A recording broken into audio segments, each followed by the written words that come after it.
concept sur lequel nous nous sommes basés, c'est d'abord le constat de dire que la plupart des déchets contiennent une forte énergie potentielle qui s'exprime sous la forme d'un pouvoir calorifique de la matière.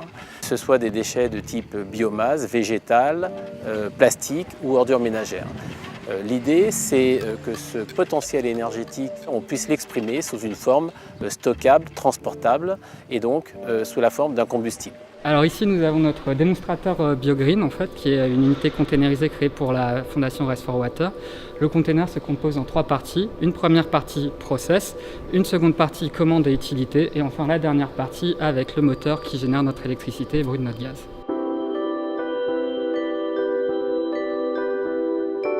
C'est le début de la chaîne, c'est ici qu'on alimente le procédé avec nos mix de plastique, PE ou PP pour qu'il soit broyé.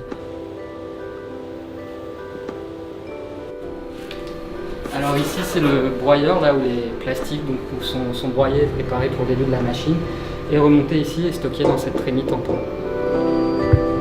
Le plastique broyé est repris ici, remonté par cette vis jusqu'à l'alimentation. Le plastique broyé retombe ici, qui arrive dans notre vis de dosage qui va, elle, doser le débit massique qu'on va mettre dedans.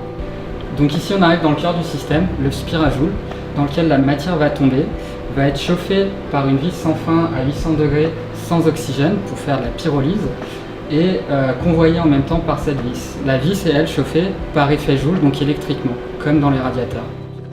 La matière va être transformée en gaz, qu'on appelle syngas chaud, qui va être maintenu à chaud dans une première partie du tube, puis refroidi en 2 étapes, avec une première étape refroidie par pulvérisation et une seconde étape refroidie par un échangeur avec circulation en double paroi d'eau froide.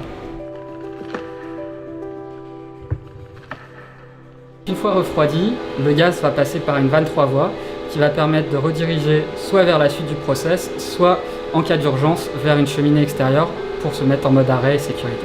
Dans la suite du procédé, le syngas froid va être nettoyé et va commencer par un déshuileur qui va permettre d'enlever les micro-gouttelettes dans le gaz et ensuite 2 filtres à charbon actif pour vraiment nettoyer les impuretés et les polluants. Après les 2 filtres, on a un capteur d'oxygène qui sert à mesurer le taux d'air qu'il y a dans le gaz pour arrêter le Spirajoule en cas de fuite. Derrière, on a notre ventilateur qui sert à maintenir une très légère dépression à l'intérieur du Spirajoule afin de maintenir la circulation des gaz. Donc ici, on a une partie de la panoplie des utilités. On a notamment l'azote pour le Spirajoule et la vis de refroidissement, l'air comprimé pour les vannes, le contrôle des vannes et l'eau industrielle pour sprayer sur le char qui sera dans la vis de refroidissement.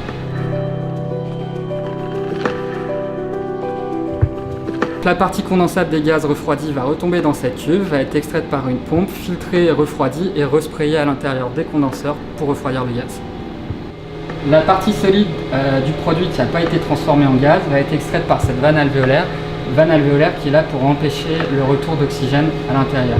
La vanne alvéolaire envoie donc après le char dans la vis de refroidissement qui va remonter le char et qui va refroidir le char grâce à une pulvérisation d'eau pour enfin arriver dans cette benne-là.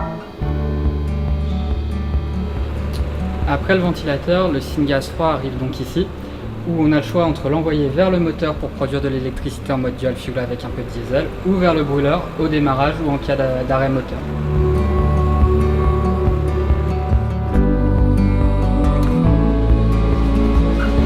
Alors ici c'est la partie commande, qui se constitue essentiellement de l'armoire de commande avec notre écran de pilotage principal, de notre groupe froid, du transformateur de courant, de la commande du brûleur derrière, ainsi que toute la platine gaz et flux.